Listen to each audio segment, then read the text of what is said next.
Por que o fisioterapeuta tem dificuldade, muitas vezes, em ter resultado no paciente com dor crônica? Essa dificuldade, ela vem porque o paciente com dor crônica, ele habitualmente chega para você com duas condições de saúde, com duas doenças. A primeira doença é aquela que ele te trouxe, aquela que ele já falou para você, que muitas vezes está diagnosticada em um exame de imagem, que muitas vezes está diagnosticada em algum tipo de exame complementar. Então o paciente ele chega para você e fala, olha, eu tenho aqui uma osteoartrose severa, eu tenho aqui uma condromalácia grau 3 ou grau 4, eu tenho aqui uma osteoporose. Ele já chega para você com uma hipótese diagnóstica, né? Hipótese diagnóstica, mas muitas vezes o diagnóstico já está bem fechado, em outros momentos um pouco mais complicado. Só que além da hipótese diagnóstica, ele chega para você com uma queixa de dor que habitualmente passou de 3 meses.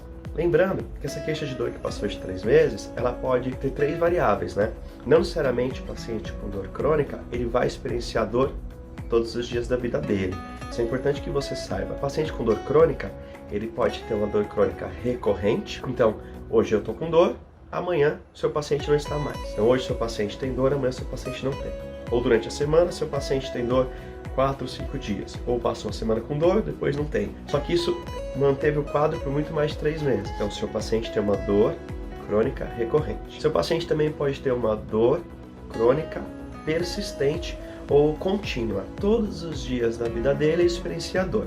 Porém, essa dor que seu paciente experiencia todos os dias, ela é uma dor que normalmente fica numa escala visual analógica, numa escala de intensidade, entre aquela dor leve para moderada. Então é uma dor persistente, mas leve para moderada, uma dor contínua. Todos os dias ele tem, mas você vê que essa dor raramente vai para uma crise muito forte. E o terceiro momento é quando o seu paciente tem a dor, essa dor é contínua, mas tem os flare-ups.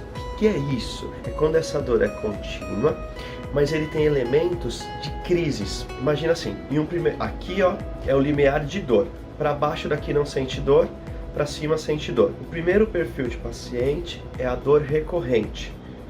Passou de 3 meses, ó, tem dia que sente dor, tem dia que não sente.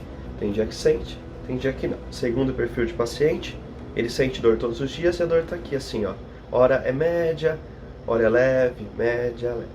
E o terceiro perfil, flare-up, ele está aqui, sempre sente dor, mas hora é uma crise, aí hora é média ou leve, crise, média ou leve. E ele fica nesse momento aqui, tá? E nessas 3 condições, o paciente ele não vai chegar para você falando assim, eu tenho a doença de dor crônica. Por quê?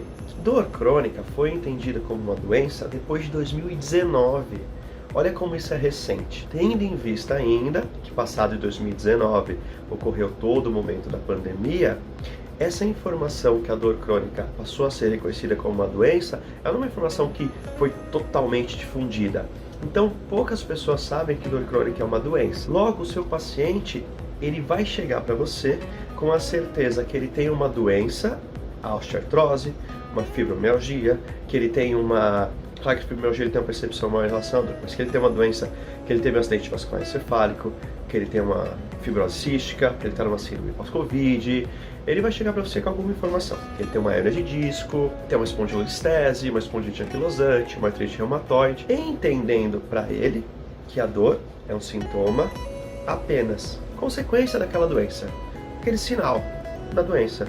Mas é isso. E o fisioterapeuta, muitas vezes, não treinado na dor crônica, também vai entender que aquela dor é só um sintoma, só uma doença. E esse é o primeiro ponto que dificulta, que faz com que o resultado não venha para o fisioterapeuta quando ele reabilita o paciente com dor crônica, quando ele trata o paciente com dor crônica. Por quê? Quando o fisioterapeuta trata o paciente com dor crônica e ele não consegue perceber a dor crônica como uma doença, ele habitualmente vai explorar as terapêuticas sem todos os focos que ela de fato acometeu no paciente. Uau, peraí, professor, que essa ficou um pouquinho complicado. Imagina assim, quando você entende que a dor é um sintoma e acabou aí, a dor que o seu paciente está sentindo e te referindo, normalmente você, fisioterapeuta, tende a pensar nela numa intensidade 0 a 10, então é isso, a dor ali é algo que está incomodando o paciente, está numa intensidade de 0 a 10. E aí você vai buscar o que na sua terapêutica? Vai buscar uma série de recursos, terapia manual, eletrotermofototerapia, exercício, repouso, vai buscar uma série de recursos que visa diminuir a intensidade da dor. Porém, a dor não é um sintoma e aí que apenas tem a intensidade. A dor, para esse seu paciente, é a doença. Ah, professor, tá bom. Zero intensidade, sumiu a doença. Não, não é assim que funciona. Por quê? Porque a intensidade da dor era apenas um dos elementos que significa e que demonstra a presença da dor. É claro que ela é muito importante. Afinal, a intensidade da dor, ela mostra que o paciente está tendo a dor, né? Então é como se, sei lá, realmente está presente essa dor, o paciente ela sente ali, então se ela tiver zero, o paciente não tem dor. Mas lembra que você pode ter paciente que tem dor crônica recorrente. Então em alguns dias a dor é zero, mas ele é um paciente de dor crônica, então ele está com a doença. Isso quer dizer que a dor acometeu esse paciente de muitas formas. E entendê-la apenas com a intensidade não é de fato abordar todas essas formas. E aí o resultado não vem. O resultado não vem porque o fisioterapeuta não conseguiu enxergar a doença que o paciente tem. Ele focou apenas naquela doença primária, entre aspas, porque às vezes a dor crônica pode ser como primária também, mas ele focou na doença que o paciente informou a ele.